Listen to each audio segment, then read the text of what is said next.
Hi and welcome to Intimacy with the World weekly live show. And I'm Lana Elko, for those ones who don't know me yet, relationship and feminine empowerment coach. And this is the segment where you can get some inspiration for your weekend, you gain some insights for the rest of your week, and that can inspire you to grow in your relationship with your partner and your intimacy with your partner, in relationship with other people as well, and your life in general, because everything is so interconnected and we can benefit from this foundational deep wisdom in all areas of our life. And I would like to remind you that this is the interactive show. So when you jump in, even if you watch on replay, you can still share your energy with me, right? And with others as well. So the more you share, the more you benefit yourself. This is how the energetic laws of the universe work. So share your likes, hearts, emojis, whatever they are, no matter what they are. And leave some comments, ask some questions. I always come back to you and answer your questions, even if you watch on replay.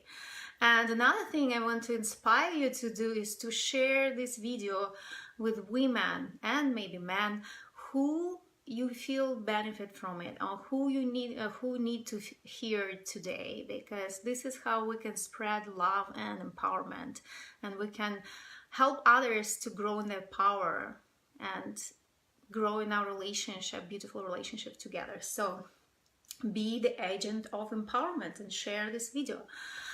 So today is a very sexy topic and it's boundaries are sexy, and they truly are. That's so true, and I'm excited to share this today with you.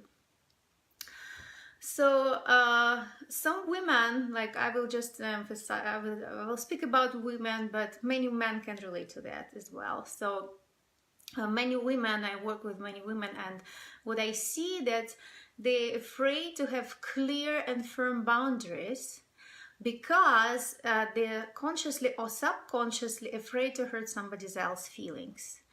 They're afraid that people will think that they're selfish. They're afraid to set up their boundaries because they might feel, other people will call me a bitch, right? They're afraid of really consistently claim their boundaries because they're afraid that others will not love them enough for that, right? And that happens all the time, and it can be consciously or subconsciously, you know, when we go into this people-pleasing mode. And it's part of many cultures, and it comes from that, you know, good girl kind of archetype when, you know, we were brought up. It's part of our education system, like do for others, give to others, but, you know, don't give to yourself. So that's all connected with that a cycle of giving and receiving as well. So I want to share with you, and I want to reassure you that everything is just vice versa. Everything is upside down here in our belief system, in our subconscious belief system. Everything is upside down. And I explain you why. So the truth about boundaries is it's the opposite. People will love and adore and respect you if you show up with a clear and consistent boundaries. Clear and consistent and firm boundaries. So when they see that you draw that line, and your yes means yes, and your no means no, and it doesn't change depending on whether and your mood and your relationship or whatever is going on, it creates so much clarity. It makes it easy for people to understand you and to know you. And also clear and firm boundaries is indication of you knowing yourself beforehand, you knowing yourself, you loving yourself and respecting yourself, and then showing up in the world and unapologetically claiming your boundaries without being triggered how other people receive that, how other people respond to that, right? It's not our business to take care of other people's feelings when it comes to us and our own boundaries, you know? When it comes to some kind of affairs beyond, like some, topics and discussions, this is a very different thing. We can respect other people's beliefs and etc. But when it comes to us and our life and our relationship and how we want to be loved, how we want to be treated, how we want to be respected, and what we want to do or we don't want to do, it's not anybody's business, and no way we can hurt somebody's feelings this way unless those people are projecting their own stuff on us, right? When they projecting their own belief system on us, when they're projecting their own fears, their own ideas, how things should be, how people should show up, that is not our business. This is their judgment. They are being judgmental to us. So by having those clear, consistent, and firm boundaries, you completely eliminate the possibility that these judgments will affect you and you triggered. You just keep them firm, and even those people who tend to do that, they will stop doing this to you because you are not affected and you are not creating that energetic interaction, right? Exchanging that kind of toxic energy. So actually at the end, everybody will be grateful to you for role modeling healthy, consistent and firm and clear boundaries about who you are, who you want to be, and how you want to show up, interact with people, right? So and in relationship with your partner, this is such a big thing for men and women in a relationship that I hear so much in my work. The biggest challenge for men is to understand the woman. And if you provide clear and consistent and firm boundaries, it makes it easier for your partner to understand you. It makes it easier for your partner to love you and understand how you want to be loved and what he can give you so you can be happy. So it's like, see how everything is upside down, right? See how these boundaries are a great, beautiful, powerful thing. And that is the foundation of your feminine empowerment. And it's kind of like, yes, it has this balance of masculine and feminine energy, because to understand our own boundaries, to set our own boundaries, we need to understand ourselves. And really, before we set them up, right? We are in this feminine open flow mode and kind of receiving that those downloads about how we want things to be, where we want to go, who we want to meet, how we want to show up, how we want to be loved, how we want to be treated. And we receive that first on the level of feelings, on the level of intuition, our instincts, and we don't need to rationalize it right away. Yes, eventually it can make sense for you.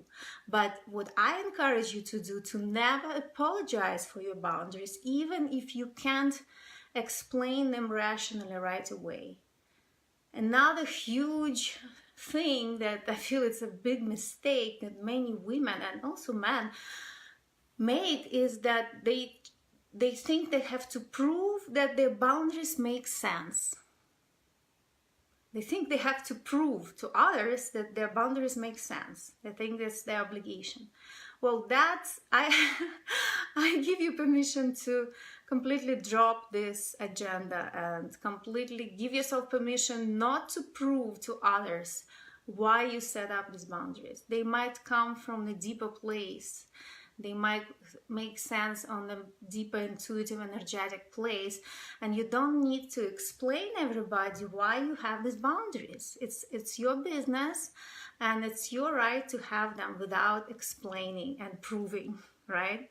And it doesn't matter how other people respond to that. That is their responsibility, right? So that is crucial for us to be in that place, an apologetic place where we can show up and have our boundaries set up without explaining why we have them. And being in that being at that feminine place before, we receive certain energetic information, and we can move forward and act on it without completely rationalizing, like that I feel that is my boundary here. And you show up and you claim that boundary, even if you don't have that explanation yourself, even if it doesn't make sense rationally yet. You feel that, and you have a right to live it, right?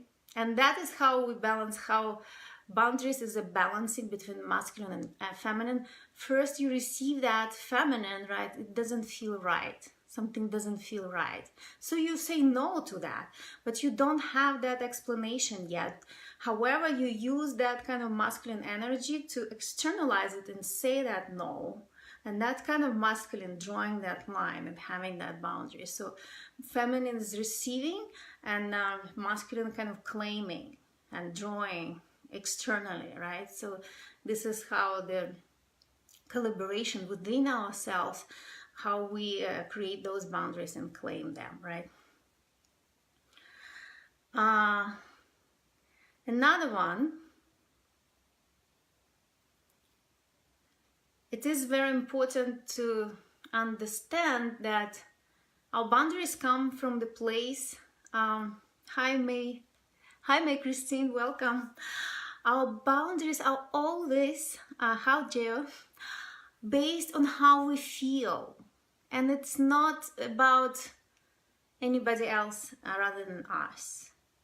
And it's not so much about what we think, right? Because what we think sometimes, many times, actually comes from our education, from our bringing, from the belief system of the society and the culture. But how we feel, that's the truth that comes through our feminine power when we allow that intuitive, instinctive information, energetic information to come in. So don't be afraid to allow yourself to feel, and never act on anything that doesn't feel right to you, Maybe it's temporary, maybe you need time to process and understand why it doesn't feel right before you make a decision, final decision. But I encourage you to avoid taking action on something that doesn't feel right, but everybody encourages you to do, right? That happens so often. Everybody say, yeah, that's good, go for it, and then you just don't feel it. I invite you not to rush and just pause. Maybe you will do it, maybe you will not. But you need to investigate why it doesn't feel right to you. So you understand yourself, and you understand that channel that gives you that information, that something is off. I give you some examples, because examples always help us to integrate the knowledge, the wisdom of any kind of information, right? So we can apply it in everyday life. For example, the healthy boundary can be in the dating life, right? Let's speak about relationship and dating. And I can give you example from my own life. You start to date a guy, and everything is good and you like each other, and then suddenly he disappears on you, right? And you kind of try to reach out, you text him or call him, he doesn't respond. And that's going on for about a week, right? So for a week he doesn't show up. And then he shows up out of blue, like nothing happened, and pretending nothing's wrong, and you just feel off, right? So no matter how you like the guy, how you're interested in him, how good you had, if you had really good quality time with him, before, that is obviously a red flag for many of us. For a week he didn't find time to respond to you, right? So that is the clear boundary to kind of set up and say, no, I'm not tolerating this. I'm not going to tolerate that. And you can address it in a powerful way, not from the place of the triggered little girl whose feelings is hurt. So you can process that on your own, but show up and say that this is not acceptable for you. So that is the boundary that you can set up, right? I remember I had when I was in my 20s, I had that situation, and I was like fierce about my boundaries because I used to be a good girl when I was growing up, going to school. I was kind of like good girl. Then I rebelled and I like went completely to the opposite side. Like nobody can tell me what to do. I set up my own boundaries, and I'm not gonna explain everybody why I do this or that. And so this guy showed up. So he disappeared on me for like, I don't know, 2 weeks or something. Then he showed up again, and I was like kind of cold, really stepped back, kind of like very not jumping into explanation and asking what happened, you know, like. And then he started to ask me, so like, what's going on? Like, well, you're not warm to me, blah, blah, blah. And I was like saying, and you know, I haven't heard from you. So I moved on. And then I was like, oh, did they hurt your feelings? Did you get offended? It's like, well, I don't get offended. I make conclusions. I love that situation. So I make conclusions. I don't get offended. And I was like, and he's like, oh, that is cruel. I said, like, well, it's not cruel. It is necessary. I was in my 20s. I came out with this stuff. And I absolutely love it because it shows you that I was in my power, you know, and I take care of myself first. And I love myself first, no matter how I like the guy or whatever I imagine in my head that we had such a good quality time. That is obviously a big red flag for me, and I'm not going to tolerate that. So for me, that is an example of a healthy boundary. Now, there is one piece that I want to share with you so you can identify healthy boundaries from the boundaries that can come, and we can maybe even not call them that way, but they can come from the place of triggers and wounds and fears. And all of us had some traumatic situations in childhood and, you know, adult life that can trigger, like the similar situations can trigger us, and we can remember those situations, become more defensive and become like you know, overreact, obviously. So the example of that situation in the same kind of like in the same area, let's say the dating, can be like, let's say the guy didn't respond to you within like 2-3 hours, or like even within 1 day, right? That's a work, like he goes to work and you text him or call him, he doesn't respond. So that can trigger that little girl wound, you know, the trauma, like, oh, abandonment, like rejection, like he doesn't love me, he doesn't care, like that pain can like boom activate, and you can start acting from that place and thinking that that is your like healthy boundary. So that is the trick here to kind of discern the healthy boundary and boundaries coming from the fear, traumas, and triggers. So what I recommend to do in this situation is to investigate why you are triggered first. And that is always a good idea before you react or you respond to the situation, because when you're triggered, it's not the good time to respond. There is always a good idea to pause your reaction, investigate, come to the place of like integrity and self-love, and then to respond, right? So let's say somebody chooses to just act on that trigger, start texting the guy and all this, and like blaming him for something, and then you find out that his battery on his phone died, so he didn't even see your messages and calls. He lost his phone or whatever. Something happened at work, some kind of emergency. So it's like, and then you find out and you feel guilty, right? It's like, oh, I obviously overreacted. So that is a big kind of difference between the situation, because it can really be destructive in your relationships if you act right away. You don't give yourself time to process, investigate, and kind of come to this place when it becomes clear to you what's going on and how you feel about it and what is your boundaries about. So you can obviously see the difference between these two situations.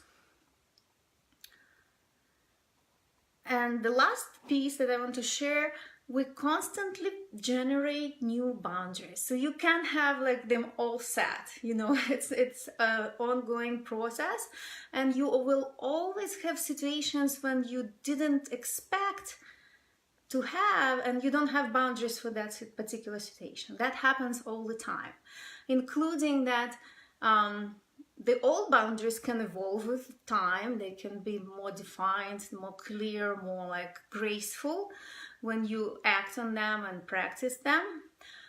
Plus, you need to constantly generate new boundaries, and they come from new unexpected situations. And sometimes that can be shocking because you don't have that boundary. Something happens, like, what am I supposed to do in this situation, right? And that's totally fine. It happens to all of us. Oh, thank you for your heart. It happens to all of us, and we do need to give ourselves time and say, hey, how do I feel about it? What kind of boundary I want to set up here? And it is kind of vulnerable place because you're not yet protected by that boundary, and you can feel hurt. But that's how the learning process. This is how we learn that, oh, we need boundary here as well. Somebody is like kind of getting into our space and creating some chaos there, and we're not prepared yet. I'll give you examples on this one as well. The most recent one, because in my relationship we have so much communication and clarity now, like I can give you from the past, but the recent one is from my work. I have this Facebook group, right, that maybe some of you are in my Facebook group for women empowerment and relationship for women. And at some point I felt like I don't want just to do it alone. I want to invite these other women coaches so we can all collaborate and support and practice that feminine relationship, not competitive, but collaborative. So I invited these few women and say, hey, you can post in my group. I already have so many people, and it's already active group, and there are beautiful women all over the world participating. So I told them like, hey, let's co-create. You know, I invited them already in the established group where they can also, you know, show up and share their message and potentially, you know, find some clients and develop relationship with the women that in my group, right? So this lady started, and I said, well, there's nothing like, as soon as you're respectful and loving and positive about how you show up and respectful to other women, you can do whatever you want. Basically, I gave them freedom to do anything in their group. So what happened, and I didn't have a boundary about that at that time, and I didn't expect that situation to happen. So what happened, they stayed in the group, they connected with women, they did some posts, and you know, they were well received. And then they actually created their own groups, Facebook groups, and they started to invite women from my group to their groups. So like I felt like at the beginning it felt like betrayal, but I didn't say that they can't do this, right? At the same time, I only had boundaries inside the group. I didn't expect that situation to happen, but that didn't feel right. That felt like violations, like, wow. So that actually I felt as like it's breaking the integrity of my group by pulling people out and creating some other spaces. So it creates kind of like disintegration. It was like, what? I felt like triggered and I felt hurt. However, I didn't have boundary for that. So that was an example for me to kind of create that boundary, say, well, whoever I invite, collaborate with me in the group, you have to stay in the group and not invite women all over to other groups that you create, just pulling them out. So that is an example. And in a relationship, for example, like, so what men tend to do when they trigger to an overwhelm, they just withdraw and leave. And that, I remember in my relationship, didn't feel good. So what my boundary was, you can totally do that. You don't need to keep staying in this overwhelming place. I understand that men process emotions slower than women. So we can't do anything about that. That just is, it's a fact. What I want you to do is just to tell me that I need my space. I'm overwhelmed, I need my space. And that's like magic words that, okay, that's fine, you know. And there is no conflict, there is no drama, there is no like misunderstanding. That's the clarity. That's my boundary, and his boundary is respected, and he agreed, right? The boundaries in relationship, because we're so intimate and close to each other, and so like we affect each other on energetic level, emotional level. Many times we need to confirm another person's boundary and say, okay, I agree, we have an agreement. So boundaries is actually a foundation for your relationship agreements. All right.